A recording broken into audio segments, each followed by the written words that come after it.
From every angle, it's amazing. The slow-mo is mesmerizing. And the still by Andrew Bernstein is art. But there are people who put it ahead of the LeBron block? The LeBron block? Could one of those people be one of these people? Let's go.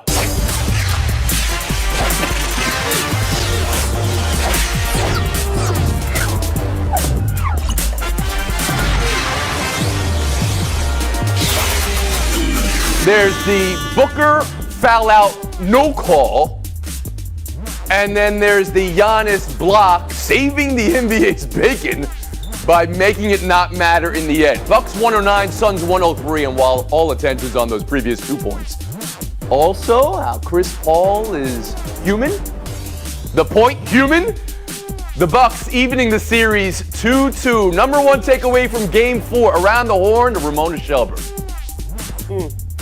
Look, Chris Paul, I so much respect for this guy. He's been amazing in these playoffs, and maybe this was just a blip, but he had 22 turnovers in his first 3 playoff rounds. He had 5 last night. He has 15 so far in these finals. He's not taking care of the ball. And, you know, this is why the Suns, they can shoot 51% in this game, but they had 19 fewer shots because of all of those turnovers. And, you know, I don't want to not credit Milwaukee. It was a great win for them on their home court, but Chris Paul, this was all set up for him to be a coronation. This was a game that Phoenix could have stole on Milwaukee's home court, and he just flat out didn't get it done. You're not calling him a liability at this point, though, are you, Ramona? No, I would never go that far. Okay, all right. Woody Page, takeaway from Bucks evening the series 2-2. Well, the first is that Ramona's such a negative person on the show. I mean, it's all about the Bucks. You just mentioned them in passing, like they were just part of the show last night. Let's talk about this. Giannis has been the total team. What happened last night? They were scoring more points without him on the court. They had more plus points. They had a triple-double. They had 12 more offensive rebounds, 10 fewer turnovers, 10 more free throws. Okay. That's the solution to beating the Phoenix Suns. So I think when you look at what that game was about last night, it was about the team effort of the Bucks and the way they were able to come back, even though they were down. They just played so strongly at the end, especially Middleton. Kevin Blackistone, you seem to be shaking your head a little bit no from you. What are you thinking about the takeaway from Game 4? Well, the surprise for me from Game 4 was that the Milwaukee Bucks could win a game without Drew Holiday playing very well. 4 for 20, 0 for 5 from the three-point line. We had said after the first 2 games where he put up clunkers that he really needed to get going. He did that in Game 3 with, I think, 21 points. And he was horrible, absolutely horrible last night. And still, somehow, they found a way to win. And Giannis didn't even have to be the Superman, although we saw that tremendous block that he had. So I think if you're Milwaukee, you say, you know what, maybe we can lean on our defense a little bit. Sure, you know, we can't stop Devin Booker because he's just a fantastic offensive player. But if we can put the clamps on everybody else, if we can do what we did last night, only allow 13 shots at the rim and force them to take a higher percentage or lower percentage shots, we can still beat these guys. But isn't Drew Holiday somewhat responsible for Chris Paul's poor game, Kevin Blackistone, which is what Ramona I don't know. I'm not so certain about that. Sometimes it looked like Chris Paul is just dribbling the ball off his feet, off his knees. I'm not so certain that Drew had a whole lot to do. Bob Ryan, number one takeaway. Number one takeaway. Well, the first thing is that we all would have been in agreement before the game that what we most wanted as neutrals was a game that with the minute to go, the outcome would be in doubt. We got that. Now, what happened is very simple. We're going to talk about the breakdown of certain specifics as we go along. I understand that. But this all came down to one very certain simple thing that Magic Johnson told us 35 years ago. There were points in games that get a situation called winning time.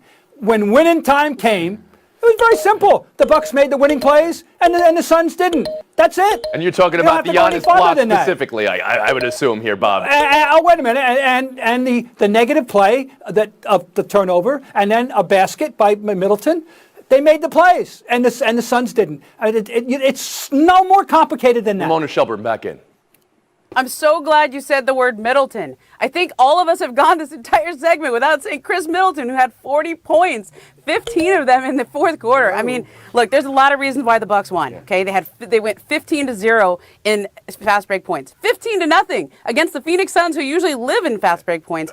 They had 17 offensive rebounds with just 19 second chance points. They did all the little things well, but at the end of the day, Chris Middleton showed up in that. All right, Woody, I think, would like you to know that he did mention Chris Middleton's name, Ramona Shelburne. So, Blackistone, I'm picking up what you're putting down here. It seems like you used to love 90s NBA basketball, and this game resembled that a little bit with the uglification of it, and maybe you're harping a little bit too much on that, don't you think, Kev? Oh, I don't know. That was a tough game to watch. I mean, 17 turnovers from the Suns. That first quarter was almost unwatchable to me. People passing the ball to people who aren't on the court. Three-pointers that didn't even draw the net. Yeah. I mean, there was some And bad you're right. Drew basketball Holiday might need the mic and drill. Bob Ryan, right? A little bit of the mic and drill to work on those shots at the rim. Let me ask you, Bob, is anybody making the case for they're the better team through 4 games? No, what we've got through 4 games is the home court hold and serve, and we've seen series like this countless times over the years, and that's that. Woody Page? No, there's been no separation that I can see yet. No. Woody? This is exactly what we want, Bob. We want it to go down to a 7th game. We have 2 equal teams here. They're now 2-2. They're winning at home. I will not go into that phrase that is always said about the home court advantage, but what we want is sloppy referees? No, we don't All right, want well, that. let's talk about that, Woody Page. Thank you very much. You guys showed great restraint not focusing on the no call. Let's get in there now. The only comp for this Booker no foul out, no call, is Nickel Roby-Coleman, Rams Saints, right? I mean, that's it. There are people, our friend Jay Adonde is one of them here. Here's his tweet, that think Devin Booker staying in the game was the best possible outcome because stars shouldn't foul out of big games in big moments. It's preposterous that this wasn't a foul out, right, Bob Ryan? Stars are allowed to foul out when they foul someone, right, Bob Ryan? Oh, how the standards of Northwestern journalism have slipped, J.A. Stop it. Stop it.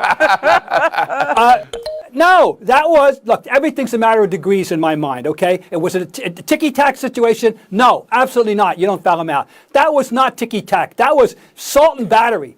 That was 3 to 5 with no time off of good behavior. No, and here's the problem. As soon as that happened, I said, oh, here we go. The conspiracy theorists are going to be out there. They're going to say that the NBA, wants the referees to control the game. Oh, no, and I know that happened. And that's exactly what was going to happen. No, that was egregious. He had to go. Blackistone.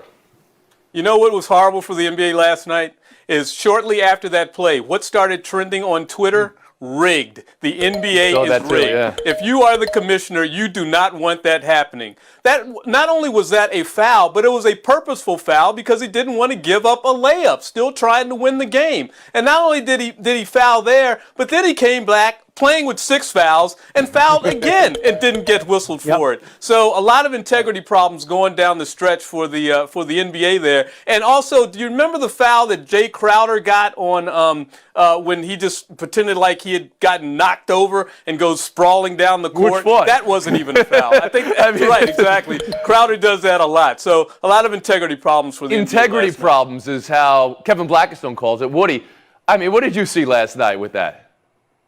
Well, Bob and I have been covering this game for 100 years, and we've seen this over and over again. But I picture in my mind a commissioner sitting in New York with a red phone, and he beeps it and says, this is where we want to fix the game. Are you that's serious, not Woody? I mean, whatsoever. come on now. Are you making a joke here, or are you serious? Because that is... Oh, absolutely, I'm making a joke. Those referees last night acted like they were naked and afraid to call any kind of important calls there, and the crew chief afterward admitted they got that play wrong. He said, we saw it from the wrong angle. Well, why not replay it? I mean, you could still do that. Ramona Shelburne.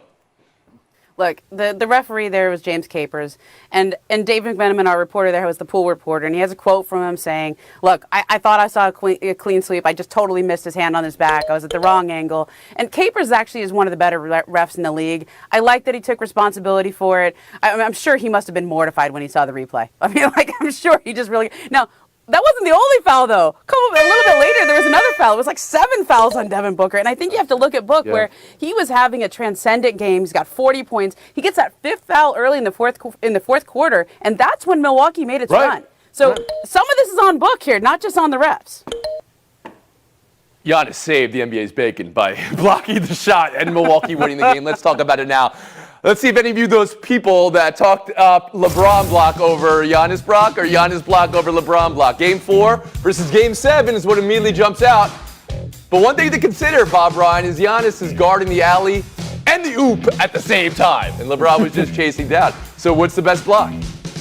Well, they're two different plays entirely, because you studied it. LeBron is chasing down, a simple chase down. He had the speed to do it, and they got it done. This other thing was intercepting an alley-oop to a great athlete, and I think it probably was every bit as good a play. However, context is crucial, and this wasn't a deciding game. It was deciding moment of a game in the middle of a series. And so it has to fall a bit short in historical. Kevin, did Giannis have the best block of all time last night?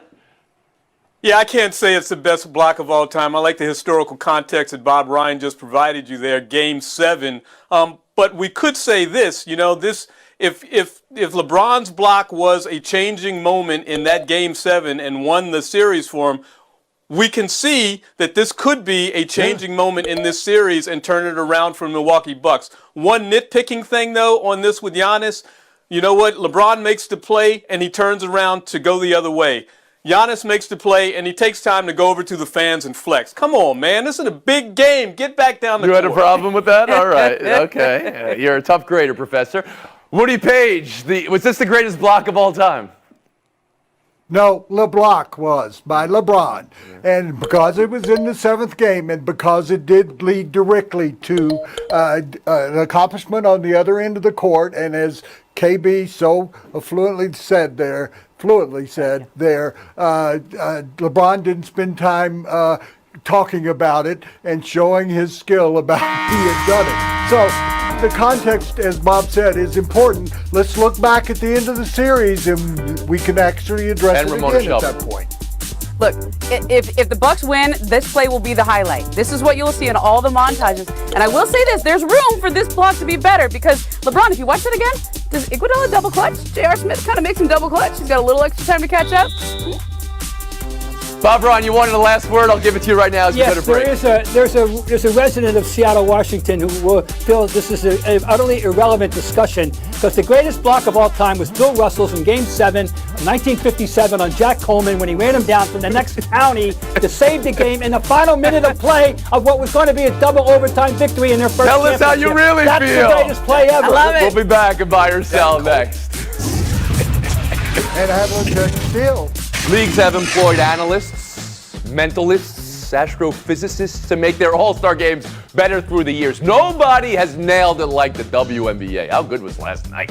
Olympians versus snubs. Arike Ogunbowale didn't make Team USA. She said it was just going to be a fun game, no big deal, blah, blah, blah. She played everybody, as she always does. She's an assassin. Scorched earth last night. Team WNBA 93, Team USA 85. Team USA never loses. Most dominant team of all out there. Sue Bird said they're not Team USA yet. They're not team yet. So they're just USA. Ramona, what are you buying from last night's All-Star game? That's nice sentiment from Sue, but neither was the All-Star team. They just got together the other day, and Exactly. I don't know. Look, Arike Ogunbowale could easily be on this Team USA. So could Candace Parker, who was snubbed back in 2016 and basically said, "I'm not doing it anymore. I'm just going to go be a broadcaster." I love the dynamic of this game, and I'd like to see it in the men's side too. We're always trying to get the All-Star game better. This would make Woody? it better. Ramona, what they should have done going back is the winner of that game is the one that should have gone to the Olympics. That's a great idea, Woody. 18 of the greatest players in the world last night, and there's another 18 standing by that didn't even get to participate in the game. Three of us were introduced to women's international basketball in '92 when we were talking about the Dream Team. Guess what? This team, the women's team, has been the Dream Team ever since then. Yeah. Kevin Blackistone. Yeah, and maybe the greatest basketball game ever was the inter-squad game played by the Dream Team going to Barcelona. So what I would like to see is a playoff to get on this roster. You've got the best women basketball players on the planet. Let them scrape to get on that roster. So you're saying the selection is a little too opaque for you, and you can see it right here on the court? That's okay. Bob Ryan, how about you? The women keep getting better and better and better, as Woody says. I go back to '92 myself. In fact, I go back earlier than that. But the fact is that I'm watching this game thinking, we could send them all. And you know there's more behind them. We're going to win. We have the greatest depth in the world. We're going to win again. There's some they're not sending. Let's talk about that. Spotlight Square and how Team USA came up with their roster, and that applies to this story. Nneka Ogwumike didn't make the cut. Baffled everybody. She's played for Team USA for a decade. Was a core player selection. So when that happened last month, she then applied to play for Nigeria along with her sisters, who all have dual citizenship, FIBA allowing Erica and allowing Chine through provisional, but cited those 10 years with Team USA as why Nneka couldn't switch to Nigeria. Ramona, you've done all the reporting here. The rules are many and layered. How do you consider it all? Look, one of the core tenets of FIBA is that they want to grow the game around the world. No African nation has won a medal in men's or women's basketball. Team Nigeria with Elizabeth Williams from the Atlanta Dream, who was also denied here, and the Ogwumike sisters would have been a medal contender, okay? And they have a loophole in this. Generally, after the age of 17, if you played on a senior national team for another country, you're not eligible. But if the Secretary General determines it's in the best interest of growing the game in that country, he can allow it. So there still will be appeals here. It's possible this gets overturned, but they missed a huge opportunity. In your here, reporting, literally what Ramona, do you think it shifted the balance too greatly that so many great players were applying? Well, look, I think in this situation you have three. In the IOC, they would have been allowed to play, but FIBA rules are more restrictive. In the IOC, all you have to do is not have played for your other country for 3 years and be a naturalized citizen. And that would have applied to both Nneka and Elizabeth Williams. The World Cup was in 2018, although I believe it was in September of 2018. Woody Page, will bring you in here. FIBA acted like FIFA here. I think the IOC should step in and overrule. We saw when baseball was introduced to the Olympics that the Greek team, you could play for it if you'd seen Fiddler on the Roof or if you've ever ordered moussaka in a Greek restaurant. Why in the world are we sitting here dealing with that? Kevin Blackistone.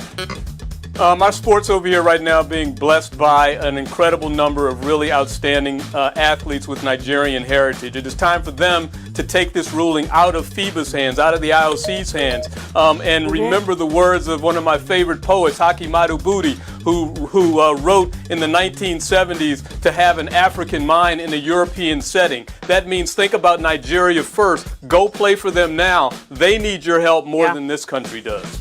Always the professor. And Bob Ryan. Well, number one, I'll have what Ramona's having in general on this whole topic. And number two, this is, what are we talking about here? We're talking about international intrigue and block-headed bureaucrats that we've encountered for forever in the Olympic movement. That's what we're talking about. Shelburne Blackistone will be our showdown. Woody Page, you're second-guessing your movie or show references there, aren't you? A little so many other ones you could have gone with. A lot, Big fat Greek wedding. I don't know what you were thinking there. Okay. Bob Ryan. Zorba. How about Zorba? I don't know. I don't even want to picture you in the Zorba outfit. That's it, Shelburne Stone Showdown.